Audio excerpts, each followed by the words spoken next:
The Trumpet Daily program begins right now. Today's world news, what it means, where it's taking us. I bring you the one and only possible message of world peace. This is a message of hope, tremendous hope. And he said unto me, you must prophesy again.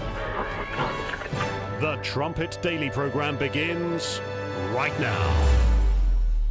All right, now, crime in our nation's capital, it's not new. In fact, actually, Washington, D.C. is less safe than some capital cities in third world countries. The 2023 homicide rate in D.C. is 41 murders for every 100,000 residents. That got our attention because look at the comparison to other capital cities like Havana, Lagos, Nigeria, Brasilia, Brazil. Washington, D.C. less safe. The murder rate higher than Lagos, Nigeria. But it's not just Washington. This is a trend, this youth violence, we're seeing across the country. Back in 2020, the number of juvenile offenders was over 171,000. But fast forward 4 years, that number has doubled to 455,000. Releasing illegal alien gang members onto the streets in 2022, nearly 70% of criminals arrested in Washington went unprosecuted. Sir, they've requested more police. Oh, what do they have? About 3,500. I said, 3,500? This is not a big area. It's ridiculous.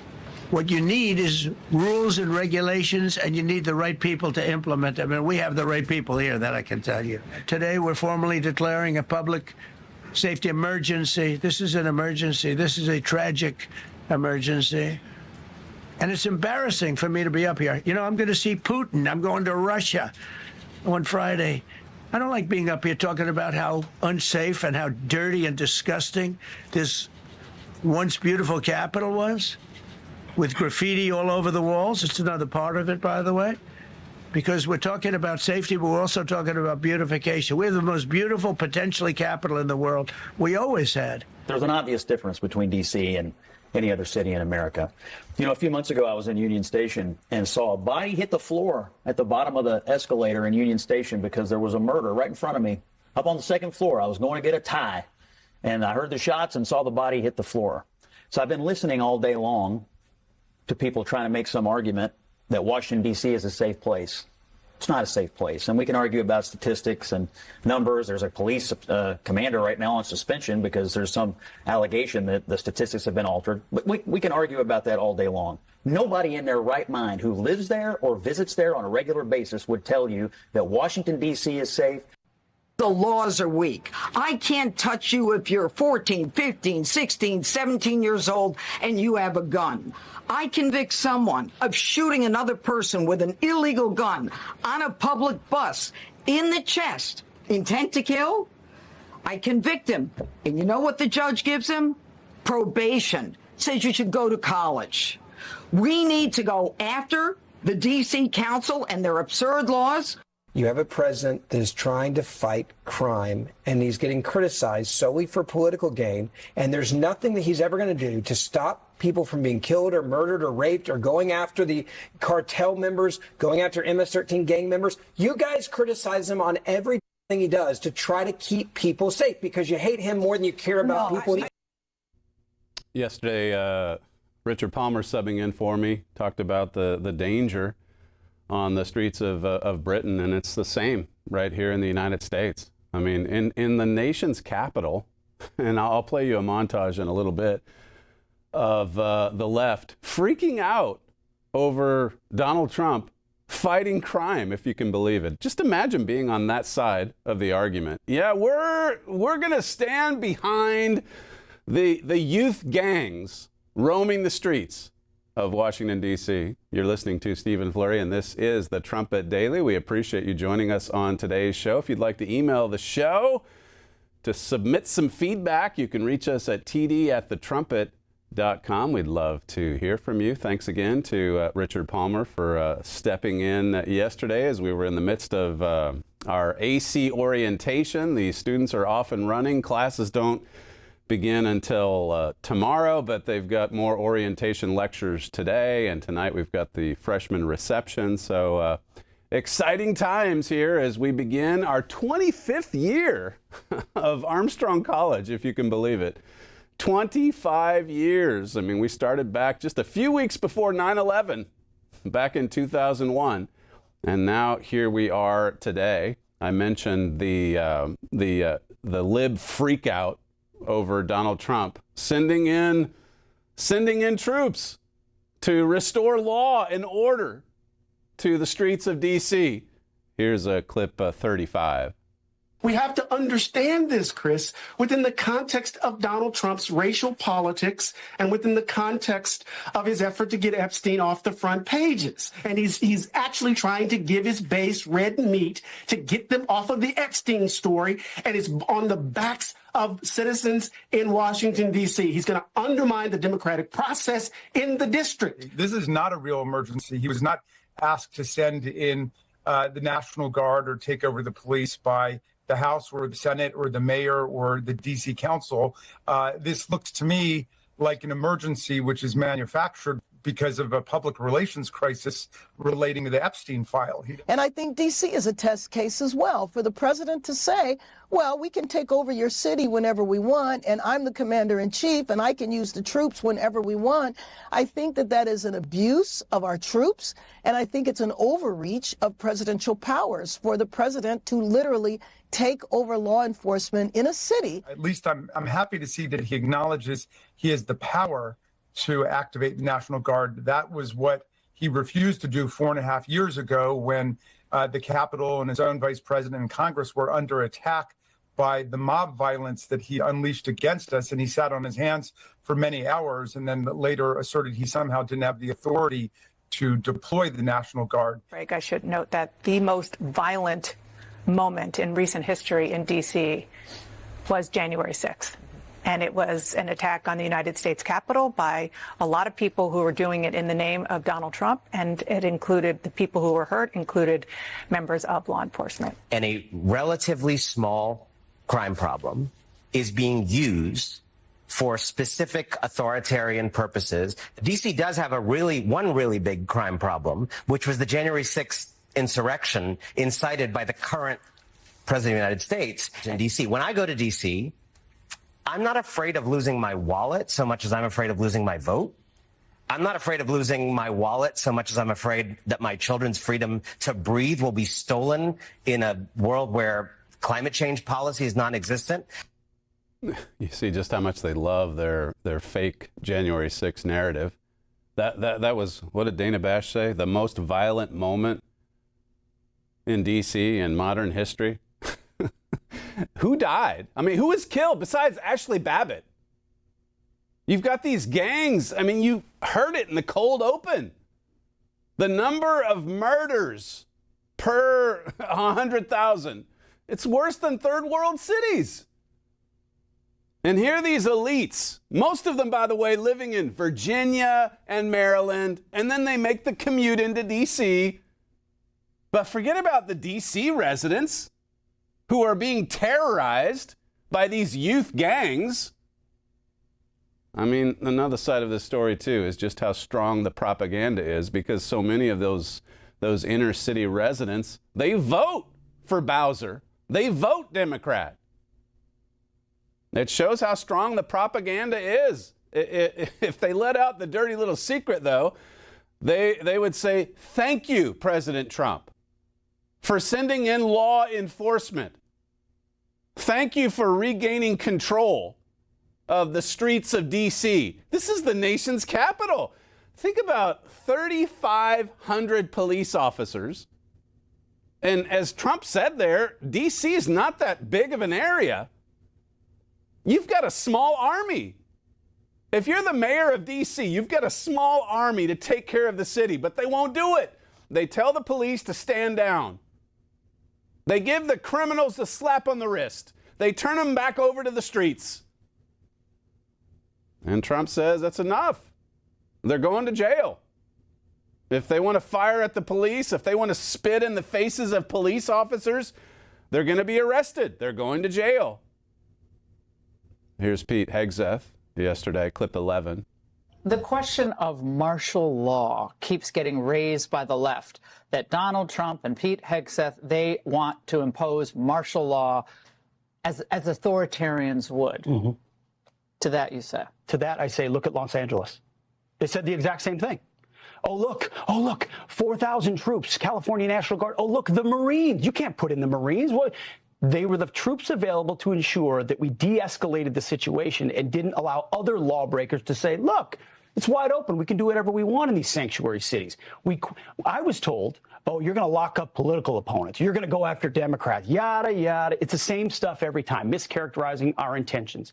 The intentions of this president is to establish law and order using legal and lawful and constitutional means, which he completely has. And you know what? You know why they don't like him? He's got the guts to do it. He's taking some action, and people are applauding it, those on the right and those in the city of D.C., but how much of this is too little, too late? I mean, what does it say about, it's not like it's just confined to D.C. It's every U.S. city. And like Mr. Palmer said yesterday, it's in Britain as well. And we're just inviting in the world, and they're bringing in guns and knives. And they're killing and they're raping. It's not God's world. Again, you have to give President Trump credit for just having the guts to do something, anything. Listen to President Trump from yesterday, clip 2. And we're here for a very serious purpose, Something's out of control, but we're going to put it in control very quickly like we did on the southern border. I'm announcing a historic action to rescue our nation's capital from crime, bloodshed, bedlam, and squalor, and worse. This is Liberation Day in D.C., and we're going to take our capital back. We're taking it back. Under the authorities vested in me as the President of the United States, I'm officially invoking Section 740 of the District of Columbia Home Rule Act. You know what that is? And placing the D.C. Metropolitan Police Department under direct federal control. And another little secret is that the D.C. police are applauding this as well. That's right.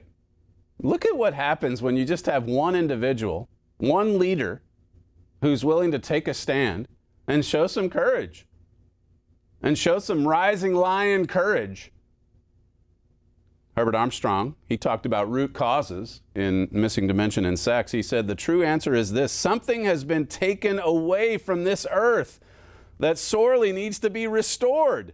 That something is knowledge of, respect for, and obedience to the government and the law of God. I mean, there's no respect for law. That's why these teenagers are roaming the streets with weapons. That's why they're spitting in the faces of police officers. There's no respect for law and order. Our children, our young people, are our oppressors. Isaiah 3 says so. It's such a refreshing contrast. When you look at, we had SEP a few weeks ago, and now you have all these young people from 11 countries around the world assembling yesterday for our orientation. And they're excited. They're probably a little nervous and trepidatious as well.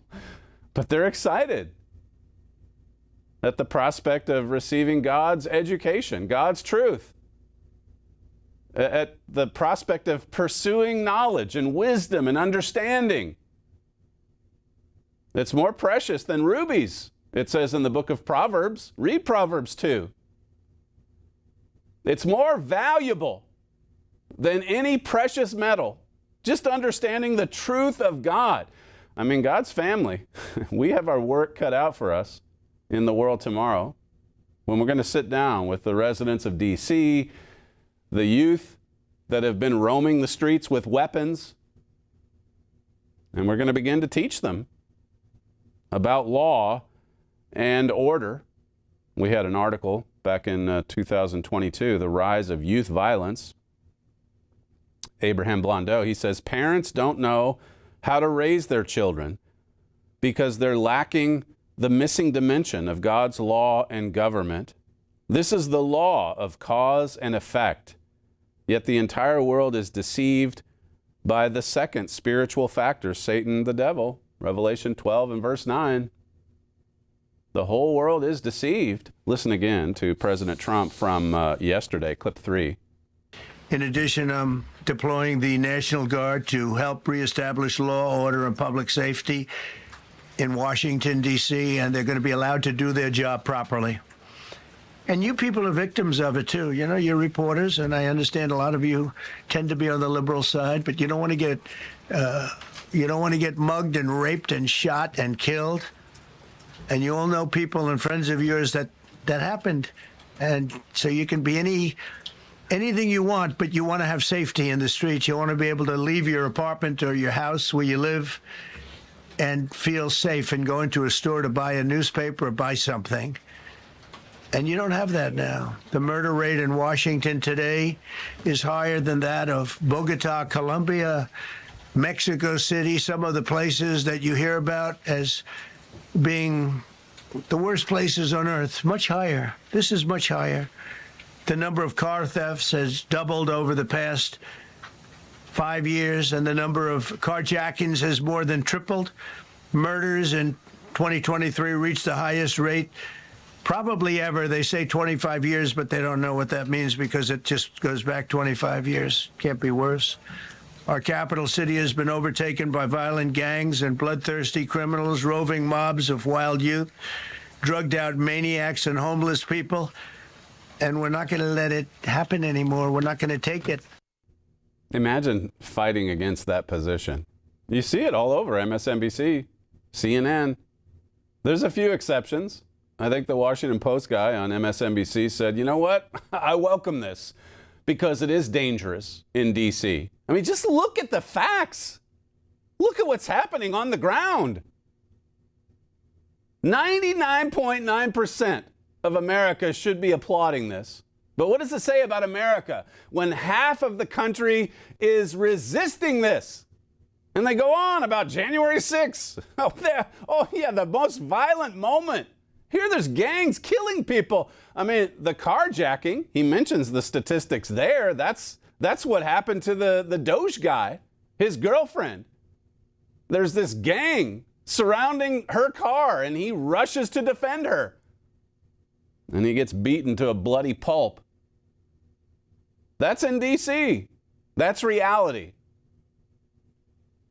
Play clip 4. This issue directly impacts the functioning of the federal government and is a threat to America, really. It's a threat to our country. We have other cities also that are bad, very bad. You look at Chicago, how bad it is. You look at Los Angeles, how bad it is. We have other cities that are very bad. New York has a problem. And then you have, of course, Baltimore and Oakland. We don't even mention that anymore. They're so far gone. We're not going to let it happen. We're not going to lose our cities over this. Days ago, a former member of the Doge staff was savagely beaten by a band of roving thugs after defending a young woman from an attempted carjacking. He was left dripping in blood. He thought he was dead with a broken nose and concussion. Can't believe that he's alive. He can't believe it. In June, a 21-year-old congressional intern was tragically killed after being hit by a stray bullet in a drive-by shooting.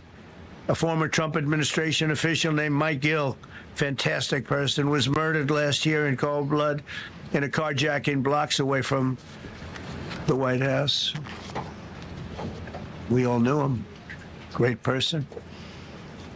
Waiting for his wife as she was walking to the car. A Democrat congressman was also carjacked at gunpoint not far from the Capitol. And in 2023, an aide to Senator Rand Paul was stabbed in the chest and head by a demented lunatic as he walked down the street, just absolutely for no reason. Horrifically, last July 4th weekend, a 3-year-old girl was shot in the head and killed while sitting in a car near the Capitol. It's becoming a situation of complete and total lawlessness. And we're getting rid of the slums, too. Caravans of mass youth rampage through city streets at all times of the day. There are ATVs, motorbikes, They travel pretty well. Entire neighborhoods are now under emergency curfews. Just this past weekend, gunfire went through, and you saw that, the Navy Yard. Yeah, a shootout, basically, there at the Navy Yard. This is, he's describing the capital of the United, not Bogota, not Mexico City, the capital of the United States, where George Washington lived, where John Adams lived, Thomas Jefferson, Abraham Lincoln. What has happened to America? What has happened to our cities? What have we invited in? And as I say, imagine defending, not Donald Trump, but defending the youth gangs, defending the criminal aliens, defending crime, out of control crime. I mean, he just gave you the receipts. And here come the talking heads, the bleeding heart liberals saying, yeah, crime's actually down. Yeah, it's actually safe. Now, I do live in Northern Virginia, but that's beside the point. D.C. is safe. You know why? Because I say so. The only time it was violent was January 6th. These people are deranged. The only time they're pro-law enforcement, one day, January 6, 2021. Every other day, they want the 3,500 police officers in D.C. to stand down, and they have been. And that's why the gangs are roaming the streets. That article from 2022, the Trumpet, Satan has orchestrated the society-wide attack on family and fatherhood. Satan also broadcasts the feelings of hatred and anger that push embittered young minds to commit terrible acts. Broken families leave youth even more vulnerable to this satanic violence. Vivek Yamaswamy, he was on one of the shows the other day. I think I have it. If you guys want to move ahead to clip number 21. Many of these kids haven't been in school, and this is one of the unseen costs of the COVID-19 school closures, Will. I know these may seem like separate issues, but they're actually deeply linked. Truancy has gone up massively in the last 4 years. When you shut down those schools and then they reopened, many of those students didn't go back. When they're not in school, they're on the streets committing violence. And so this is a cycle that goes all the way from law enforcement and juvenile courts, go upstream to the problems in our schools. And then we can have a deeper discussion of even going upstream to the problem in our families. There you go. Schools, but then families as well. And that's what we talked about in this 2022 Trumpet article. The breakdown of the family. It's not even like I was saying in our orientation yesterday. I mean, you look at these violent acts and no one even considers family living. You look at mass shootings, no one even goes to the family. I mean, look at what happened when crooks tried to shoot and kill President Trump. We don't even know anything about crooks. Forget about his dad and mom. Forget about his family. I mean, that's the central issue. That's where you should be going first if you're a reporter, but it shows how far removed we are from God. God is a family.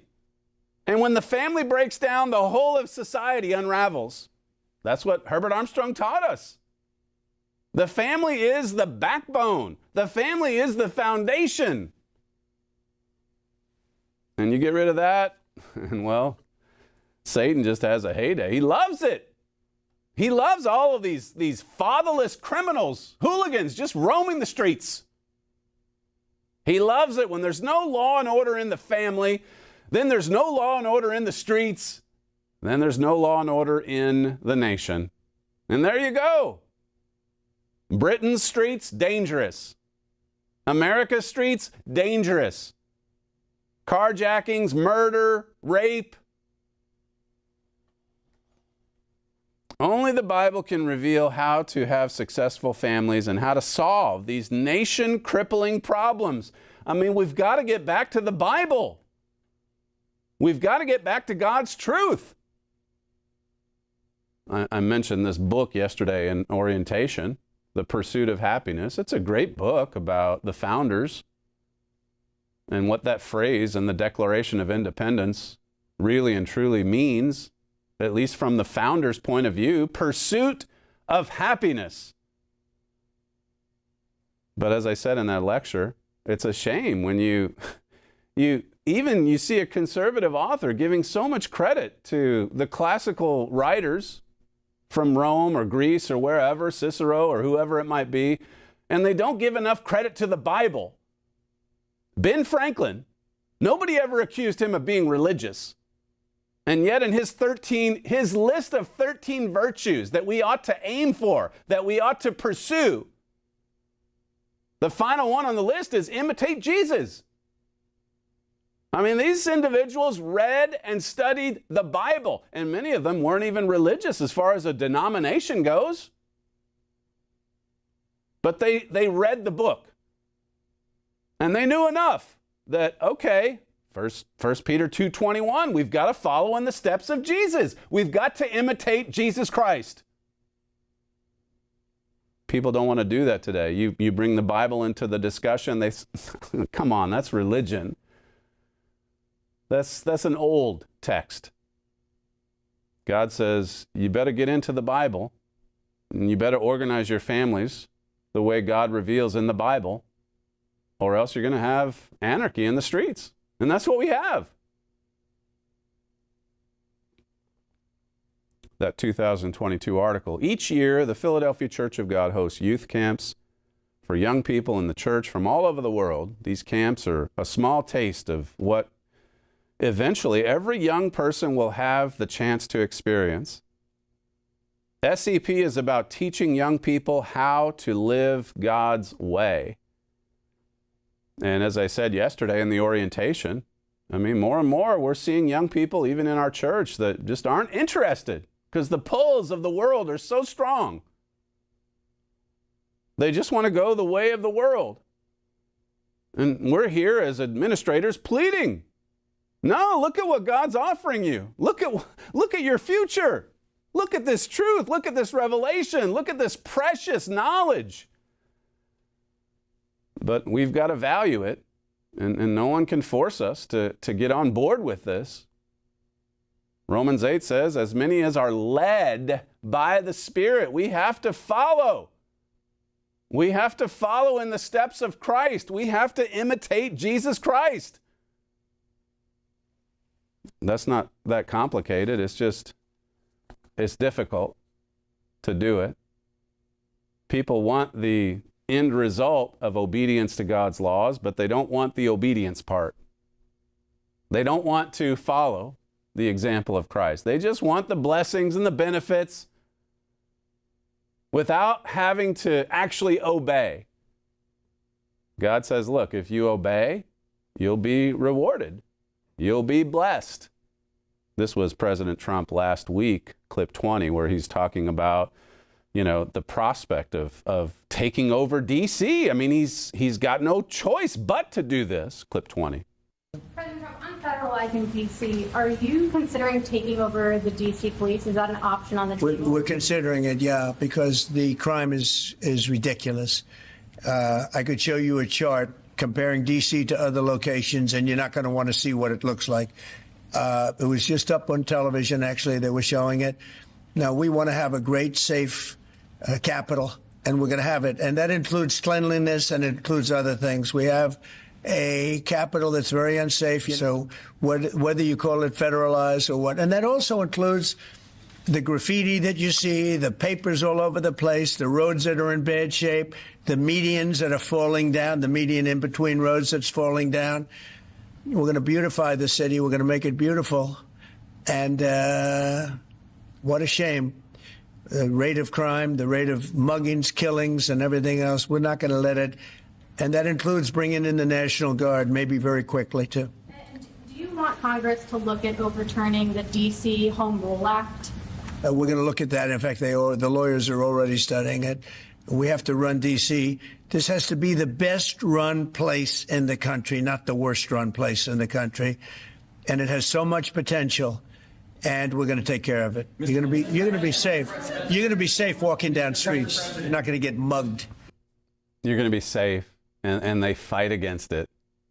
Because they don't live in D.C. They don't live in downtown D.C. They live in Maryland. They live in a cushy suburb where there's a gated community. I heard another one just recently say, look, just having a wide open border, what's wrong with that? I mean, it doesn't affect me. Well, it affects a lot of other people adversely. There's violence, criminals, drugs, sex trafficking. It just pours into the country. My father said, this is in an article from 2019, prophesy not again anymore at Bethel, Amaziah says, referring to the capital city. He's talking about a prophecy in Amos 7. He says, we could liken that to Washington, D.C. today, for it is the king's chapel and it is the king's court. It says, when this says the king's chapel, it's talking about a place of worship that belongs to the king. We've talked before about how this Jeroboam type has king-like powers. And really, that's what you're seeing. You're seeing it in D.C. That's another angle to this development.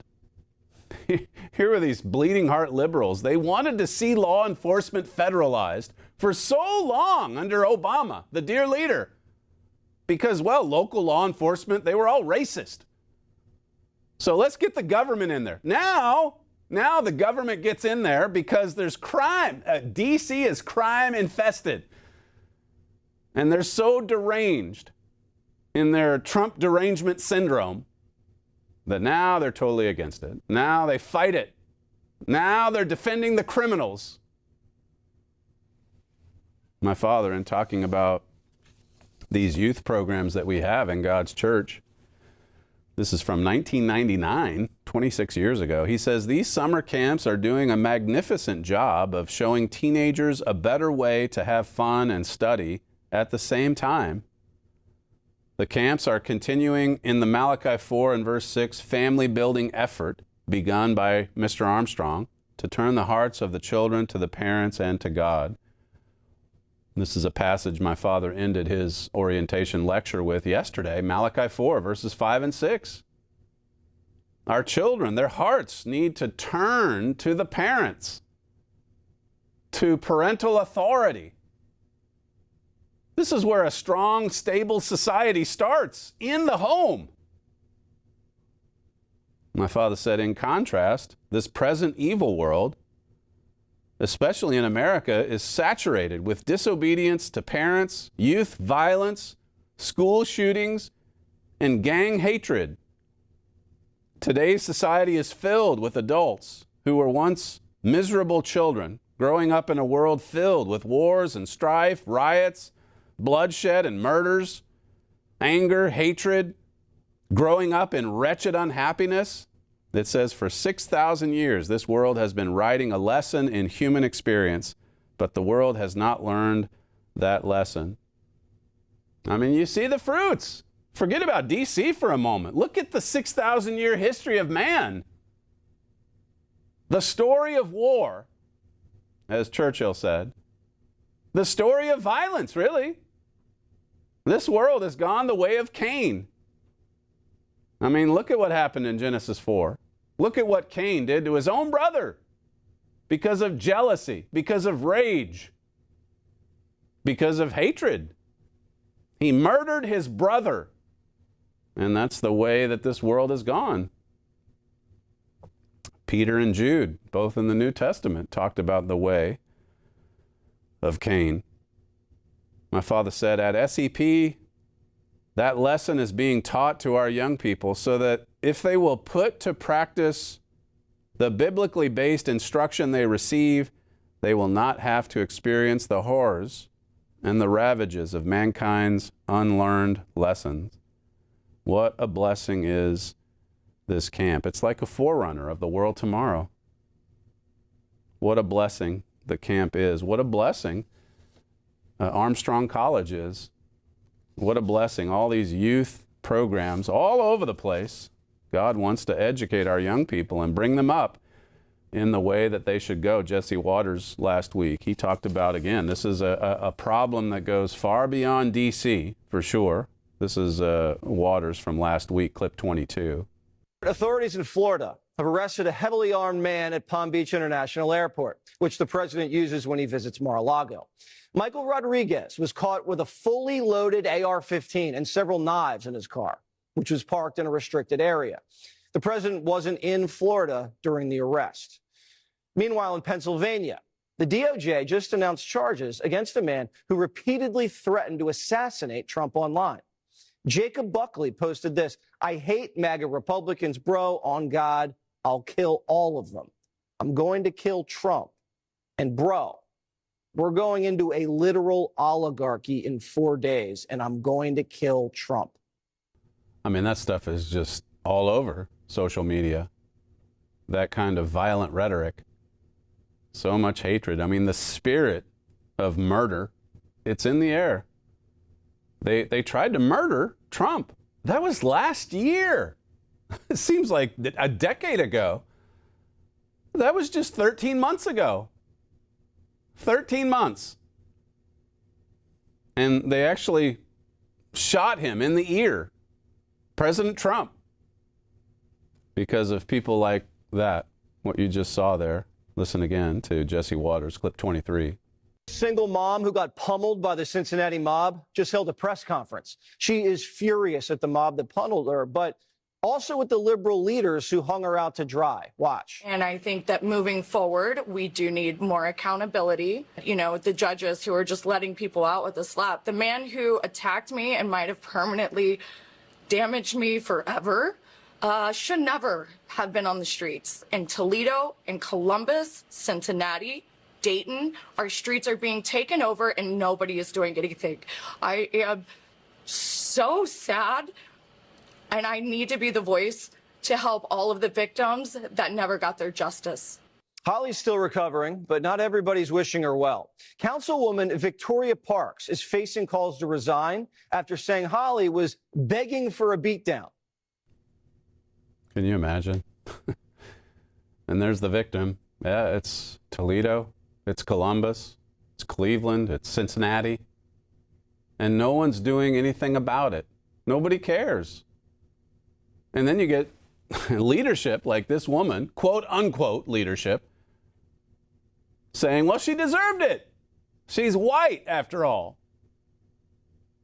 Do you think MSNBC took that story and ran with it? No, cover it up. Just ignore it. These two whites, a white woman, a white man, just being pummeled by a black gang in Ohio, in the Midwest. And nobody cares. Nobody discusses it. Nobody talks about it. Listen to this victim from Cincinnati. This is clip 25.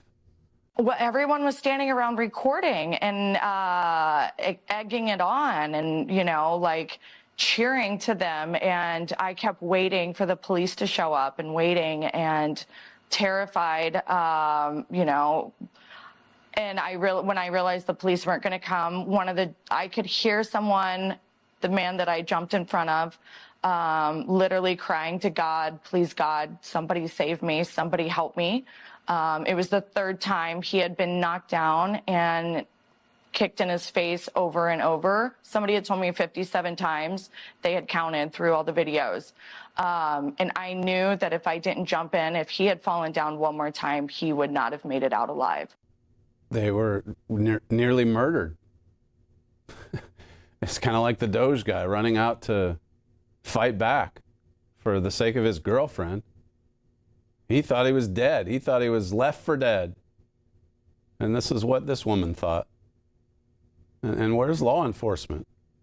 How could anybody say, supposing you said, hey, we're sending troops into the streets of Cincinnati to stop this. How could anybody argue against it?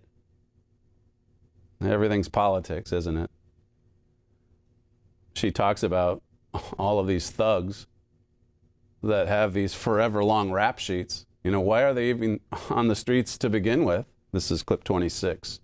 There were some comments about, you know, white people shouldn't be out here, or we're going to go night-night, you white bleep words. And so, definitely it was a little scary. And then when they started circling, there were, it was just an attack that should have never happened. And there were a lot of people in the attack. Now that some of the people have been arrested, they have rap sheets that go on for days. And especially the man who punched me in the face, he had just got out of jail a few months before and had felonies on him. And I don't understand why he was running the streets, and a lot of other people should have never even been out of jail to even do this to me or the others. So you have the thugs carrying out the beating, and then you have the crowd, for their part, filming it. As she explains, they're not calling 911. No, they're filming the fun. The whites getting beaten. I'm going to put this on my phone. This is wonderful. Clip 27. I've discussed at the people who were recording and they didn't call 911. The one person who did call 911 was a victim, one of the guys who had got curb stomped, and then he was able to sneak away and call 911. And that baffles me. And I think that it should be illegal for people to sit there and record violent crimes without at least being, a good Samaritan act or something of calling and then, go and record. Where are the good Samaritans? That's a nice reference there. That's right out of the New Testament, the Gospels. Where are the good Samaritans these days that will intervene on the streets of Britain or America to restore safety, law, order? Well, so many of them are terrified. They're frightened because the gangs are taking over. The Bible talks about 3 different worlds on this earth. You have the world that then was before the flood of Noah's day. You have this present evil world, Galatians 1 and verse 4. And then you have the wonderful world tomorrow, where it's going to be like one massive SEP or Armstrong College all over the earth. But these first 2 epochs or eras, you look at the first world, the world that then was, that's 2 Peter 3 and verse 6. What happened? Why did God have to send a flood? A worldwide flood that just wiped out civilization, except for 8 people, Noah's family. Well, Genesis 6, verse 5 says, "And God saw that the wickedness of man was great in the earth, and that every imagination of the thoughts of his heart was only evil continually." Every thought, every imagination, just concentrating on evil, focusing on evil, filming evil, violent acts. It's the same spirit today. Down in verse 11, this is Genesis 6, it says, "The earth also was corrupt before God, and the earth was filled with violence." The earth was filled with violence. American cities are more violent than Mexico City, than Bogota, Colombia, than third world countries.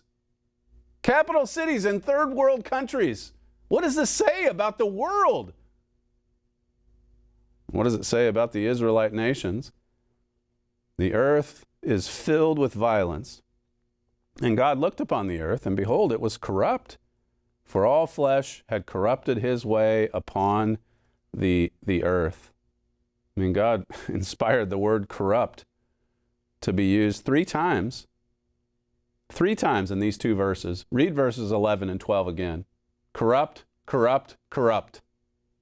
Violent, violent, violent. What a rotten moral state we've entered into. Verse 13, "And God said to Noah, the end of all flesh has come before me, for the earth is filled with violence through them, and behold, I will destroy them with the earth." Here again, violence. Repeat it. The earth is filled with it. I mean, the violence has become so universal Just like it was in Noah's day that God said, you know what? I've got to spare humanity of this continuous suffering, this continuous violence, this continuous corruption and evil. I've got to intervene, and he's going to do the same thing with the Great Tribulation. That's what it takes to finally wake us up, to see what we've done to ourselves, to see what we've done to our cities. Notice Jesus' teaching. This is in Luke 17, verse 26. And as it was in the days of Noah, so shall it be also in the days of the Son of Man. Wow, that's quite a prophecy. Christ said that the last days would be just like the last days before the flood. I mean, this is prophecy being fulfilled. We're seeing it happen. I mean, in that sense, it's exciting to think about just how close we are to that other world, the third world discussed in the Bible, the wonderful world tomorrow. Herbert Armstrong has a book. I don't see it on the table here, but he has a book that goes by that title. Mystery of the Ages talks about it as well. What a wonderful world we're about to experience. Verse 27, coming back to Christ's prophecy, it says, in Noah's day they did eat, they drank, they married wives, and they were given in marriage until the day that Noah entered into the ark, and the flood came and destroyed them all. See, they were eating and drinking and marrying. I mean, they were doing these things inappropriately. There was a lot of immoral activity associated with these things.